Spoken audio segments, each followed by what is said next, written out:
In the headlines, Nigerians mark 2023 International Workers' Day celebration as President-elect promises workers living wage. 40 killed, others kidnapped by bandits in Kebbi and Zamfara. National Association of Nigerian Students say all Nigerian students evacuated from Khartoum. And on the foreign scene, fighting resumed in Sudan despite truce as UN warns country at breaking point. Hello and welcome to News Update on Trust TV. I am Sagir Ibrahim.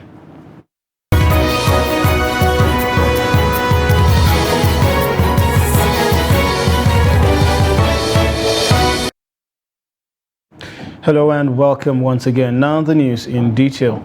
President-elect Bola Tinubu has promised Nigerian workers a living wage to enjoy a decent life with their families when he assumes office on May 29.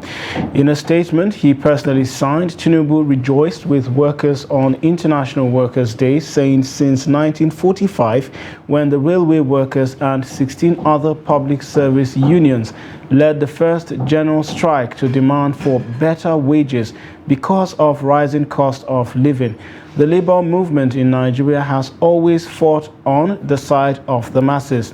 Tinubu said the days ahead will, however, demand better understanding and cooperation from all sides, because leadership will require that we take tough and hard decisions so that our people and all Nigerian workers can live more abundantly. He said his plans for better welfare and working conditions are clearly spelled out in his renewed hope agenda for a better Nigeria. Also, the Speaker of the House of Representatives, Femi Gbajabiamila, has lauded the efforts of Nigerian workers on the occasion of this year's International Workers' Day. Gbajabiamila said the Nigerian workers have paid their dues over the years. Therefore, they deserve to be celebrated always, not just on Workers' Day. Recalling the sacrifices of the Nigerian workers, Gbajabiamila said such would not go in vain, noting that they would continue to reap from their good works. He said Nigeria would not have been what it is today if not for the diligence, dedication and commitment at various levels. The Speaker saluted them for their invaluable contributions to the growth and development of Nigeria, even as he urged them to do more for the betterment of the country. Still on the International Workers' Day, Senate President Ahmed Lawan has hailed Nigerian workers for their patriotism, commitment to nation building and resilience as they join their counterparts around the world to mark the 2023 Workers' Day on May 1st. In a statement, Lawan said the workers have contributed in finding solutions to challenges and supported the efforts of government targeted at meeting the yearnings of the populace. Lawan said this consistent patriotic stance of the Nigerian workers has enhanced peace and industrial harmony and provided a conducive environment for economic growth and development in the country. Being the last May Day for the 9th National Assembly, the Senate President further highlighted some of the relevant achievements of the Assembly as it concerns workers. Also, the president of the Nigerian Bar Association, NBA, Yakubu Maikyau, SAN, has called on the incoming administrations at federal and state government levels to initiate, reinvigorate and focus on policies that promote inclusiveness, protect small and medium-sized enterprises, grow the middle class and prioritize infrastructural development. He made this call in his Workers' Day message to Nigerians on Monday. Maikyau also stressed that there must be increased accountability on subsidy spendings. He stated that the misappropriation and circumvention of monies earmarked for subsidies, especially petrol subsidy, must be treated as economic sabotage, and those found culpable must be prosecuted. While saluting the resilience and steadfastness of Nigerian workers who, despite the national challenges, continue to keep the wheels of the country turning, Maikyau commended workers in both the public and private sectors, the self-employed, sole proprietors and entrepreneurs whose ingenuity and resourcefulness create employment opportunities despite the current economic challenges. He also noted that with the right tools and incentives, Nigeria will take its rightful place in the Committee of Nations. Also, Majority Leader of the House of Representatives Alhassan Ado Doguwa has joined the race for the 10th National Assembly Speaker. Doguwa represents Doguwa Tudunwada Federal Constituency in Kano State. He said the desire to aspire to the position was fueled by his passion for nation building. The entry of Doguwa has now increased the number of reps eyeing the number 4 position in the country to 11. And in security, suspected bandits have killed at least 40 people in villages in Kebbi and Zamfara State during an attack on Sunday. Residents of Dan Umaru village in Kebbi State say the funeral of about 27 people have taken place, while several others have sustained various degrees of injuries. It was also gathered that 6 mobile policemen were among the 36 victims killed at Dan Umaru in Zuru area of Kebbi State. Dozens have also been kidnapped and hundreds of cattle rustled during the attack on neighboring villages. In Zamfara State, 3 people were killed in Shinkafi village. Police authorities in the state had yet to make any official statement on the matter as of the time of filing this report. Still on security, gunmen have reportedly abducted a popular Delta State human rights lawyer, Dr. Akponudiaga Oj. The incident occurred late on Sunday evening. Reports say the legal practitioner was abducted at his chambers near Main Market in Warri South local government area of Delta State.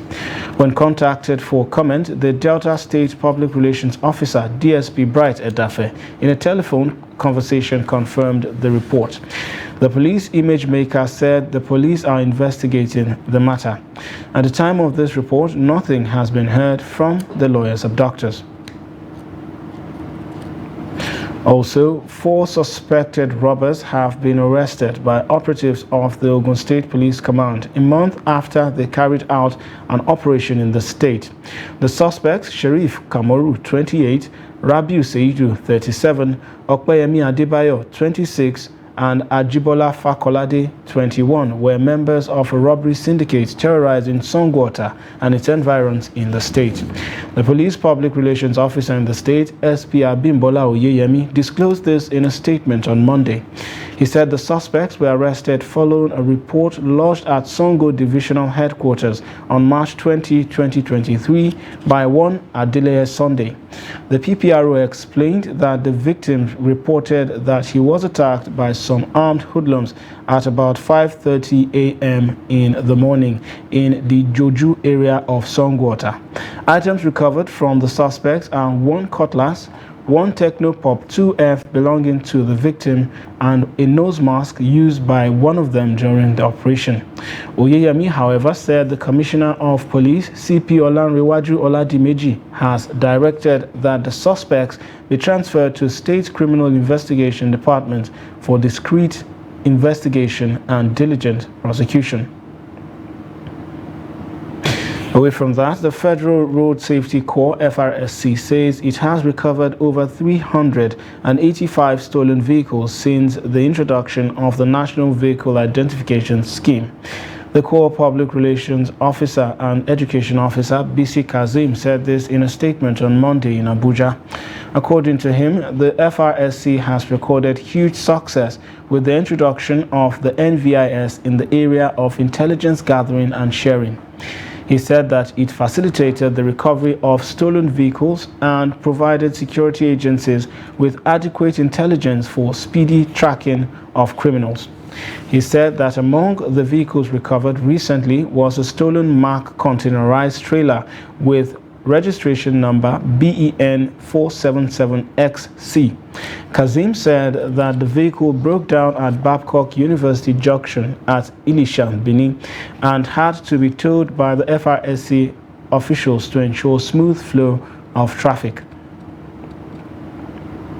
And the National Association of Nigerian Students in Sudan says all stranded students in the war-racked North African country have been evacuated from the country's capital, Khartoum. The public relations officer of the association, Amal Pantami, made this known in a statement on Sunday. There were a total of 26 buses. Each bus contained about 50 people. Meanwhile, more than 500 people have been killed and tens of thousands of people have fled since battles erupted in Sudan on April 15. The federal government on Sunday says it spent $1.2 million on bus fares to evacuate stranded Nigerians to Egypt's borders for onward airlifting to Nigeria. The fighting pits the forces of Army Chief Abdel Fattah al-Burhan against his ex-deputy Mohammed Hamdan Daglo, who commands the Rapid Support Forces, a heavily armed paramilitary group in the country. You're watching News Update on Trust TV. Still to come, we take a look at possibilities of virtual reality in education. This and more when we return. Now, as part of efforts to support Africa's goal of strengthening... Now, looking at the activity chart, as you can see right here, a total volume of 130. A Boko Haram crisis that at that time was restricted to Yobe. How secure are they? You can see security men with blood. This is the road leading up to the... Already, if you look at England squad, you are looking at EPL, you are looking at their names. You are not looking at...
Welcome back. If you're just joining us, you're watching News Update on Trust TV. Now recap of our major stories. Nigerians mark 2023 International Workers' Day celebration as President-elect promises workers living wage. Also, 40 killed, others kidnapped by bandits in Kebbi and Zamfara states. To more stories now, the Joint Admissions and Matriculations Board, JAMB, has said it would reschedule candidates who failed to write the ongoing Unified Tertiary Matriculation Examination, UTME.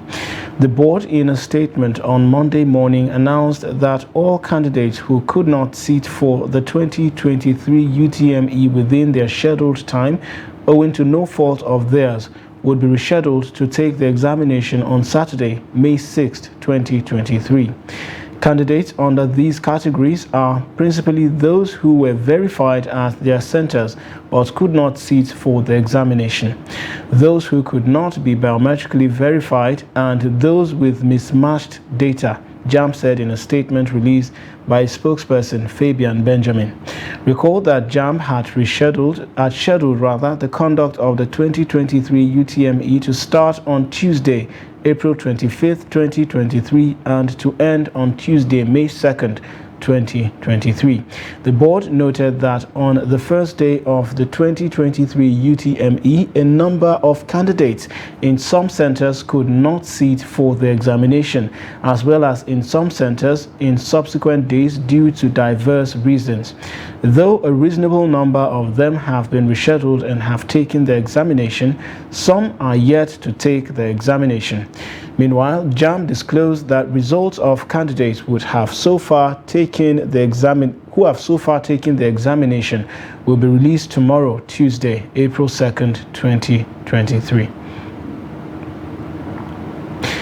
Virtual reality is a modern technology that gives humans the ability to interact with computers through simulations which appear like real-life experiences. For the first time, a virtual reality game has been launched in Gombe State, with some students focusing on educative virtual reality games to enhance productivity in schools. Trust TV's Ibrahim Ismail met a student of the College of Nursing and Midwifery, Gombe, who leverages the power of virtual reality to improve her learning ability. Take a look. This is the first ever virtual reality game center in the whole of Gombe State. Youth and children here enjoy the company of the modern technology. Blessing Bala is a student of midwifery and public health at the College of Nursing and Midwifery, Gombe. She often takes lessons to improve her knowledge of human anatomy through virtual reality. It has improved a lot because you see things the way they are, very raw, and then it's very easy to view things. Because, you know, I talked earlier that it's a different world entirely. So you're going to see things very easy and then very close to you. I don't know if you get me. Because when you click on a cell, it's going to show you everything about the cell, with the videos, with the pictures, with everything.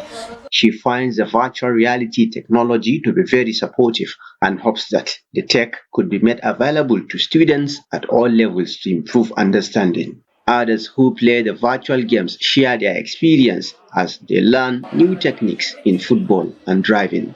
What they are not doing in the pitch, I can do it on the game. Like, I got educated, like more ideas when it comes to football. I do them on game and all this. Operators of the game center said they offer education virtual reality games for school children, pointing out that the technology can change the future of education. Yeah, we do have track of people coming to come and thank us based on what we taught the children, and they played well. And after playing our educational games, like, we do find them they improve in their educational activities. For Blessing, virtual reality can be used to enhance students' productivity. She urges governments at all levels to deploy virtual reality facilities to school for educative purposes. It's full of fun and you're going to learn a lot because you're going to see the internet closer to you. You'll be able to access so many things on the internet when your other phone cannot be able to access that to you. So our government, this is a very good platform for people to come and learn. This is the adult skeletal system. It has over 200 bones, hold the body together, give it shape, protect organs and tissue. So I am now taking a lesson on the muscular system.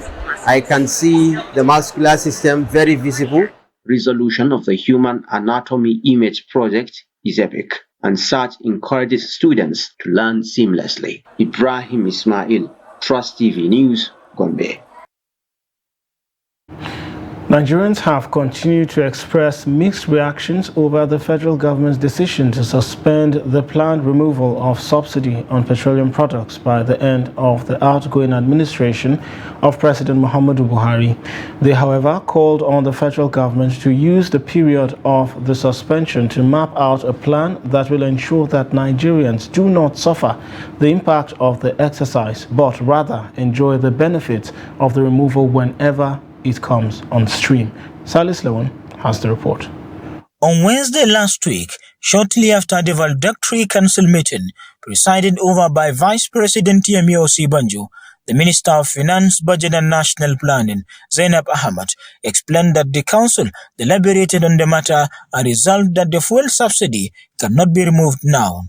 It will be recalled that before the recent decision, the federal government had planned to distribute the $800 million World Bank grant among most vulnerable Nigerians to help cushion the effect of the fuel subsidy removal.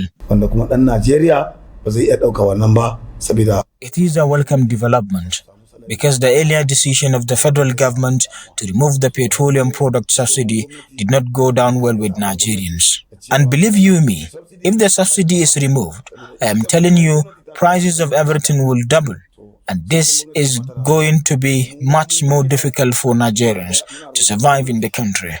Some Nigerians reacted to the recent developments. A while, it will be a short-time relief to ordinary Nigerians. But in the long run, our treasury will be hit very hard. Instead of the federal government to use those funds to build more infrastructures, it will be channeling it to paying subsidy. I think the better option is for the government, whether through public partnership or whether through public and private partnership, should build more refineries. For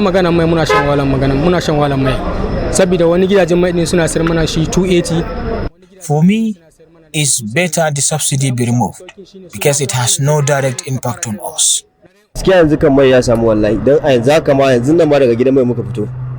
Although we are suffering even with the fuel subsidy, I hope the recent development will help cushion our hardship.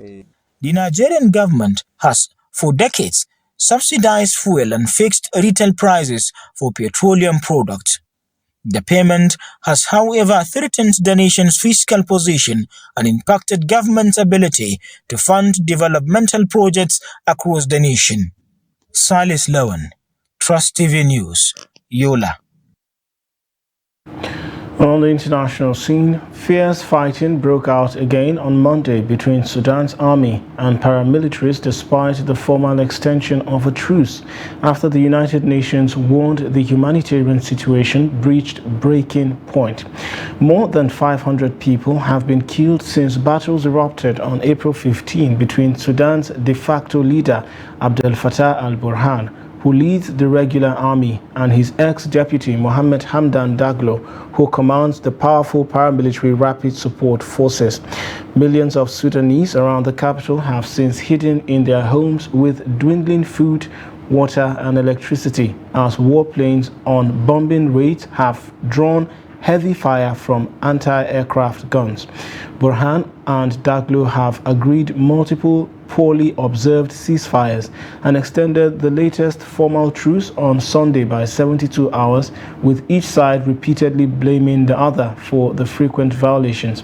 Millions of Sudanese are trapped in the country, where aid workers are among the dead.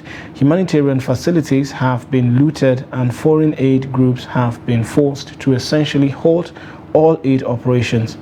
Top UN humanitarian official Martin Griffith said Sunday he was heading to the region to help bring immediate relief to the millions of people whose lives have turned upside down overnight. Also, at least 10 people were killed overnight when heavily armed assailants opened fire outside a shop in Guayaquil, Ecuador's main port city and economic hub that is under a state of emergency due to rising drug violence. The gruesome attack occurred at a mechanic shop in the city's southwest as people were inside drinking and watching a soccer match on TV. Several people drove up in a black truck, stepped out without saying a word, and opened fire using long weapons. Hours later, bodies could be seen lying on the sidewalk in pools of blood as people cried and hugged one another while police cordoned off the area. In addition to those killed, 3 people were wounded, including a 5-year-old girl who is stable and is going to be operated for shrapnel. And in sports, Stephen Curry scored 50 points in a record-shattering performance on Sunday to send the defending champions Golden State Warriors into the second round of the NBA playoff, while a Jimmy Butler ankle injury raised tensions for the triumphant Miami Heat. Curry, a four-time NBA champion and two-time NBA Most Valuable Player, was nearly unstoppable as the Warriors won 120-100 at Sacramento to capture their best of 7 Western Conference Series 4-3. The 35-year-old guard delivered an incredible performance, hitting 20 of a career-high 38 shot attempts and going 7 of 18 from three-point range and 3 of 5 from the free throw line. He also added 8 rebounds and 6 assists. Curry's 50 points were a career playoff high and the most points in any NBA Game 7, breaking the old mark of 48 set by Kevin Durant for Brooklyn in a 2021 loss to Milwaukee. The Warriors next will face LeBron James and the Los Angeles Lakers in a Western Conference semifinal matchup that starts on Tuesday. Also, Tony Finau went one better than last year as he won the Mexico Open by 3 shots from John Ram. The American, who finished joint second behind Spain's Ram 12 months ago, sealed victory with a 5-under 66 to finish on 24-under overall. Finau started the final day with a 2-shot lead over Ram and Akshay Bhatia and fired 5 birdies in a bogey-free round. It was Finau's 6th PGA Tour win and a 4th victory from his past 18 events, and he moves up from 16th to 11th in the world rankings. And with that, we've come to the end of News Update at this hour. Do well to follow us across all our media platforms. I'm Sagir Ibrahim. Thanks for watching.